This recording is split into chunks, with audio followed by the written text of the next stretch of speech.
In today's tutorial, I'm going to show you guys how to turn on and enable Windows Defender firewall protection notifications you may receive on your Windows 10 tablet, laptop, or desktop computer. So this should hopefully be a pretty straightforward process here, guys. And without further ado, let's go ahead and jump straight into it. So all you have to do is open up the search menu, and you want to type in Windows Security. Best results should come back with Windows Security. Go ahead and open that up. And then on the left side, you want to select Virus and Threat Protection. And then on the right side, go down and select under Virus and Threat Protection Settings is on the page. Select Manage Settings. And then scrolling down again, underneath Notifications, select Change Notification Settings.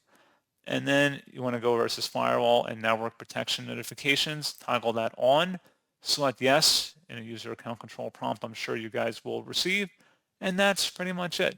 So pretty straightforward process on that, guys. And as always, thank you for watching. I do hope that I was able to help you out, and I do look forward to catching you all in the next tutorial. Goodbye.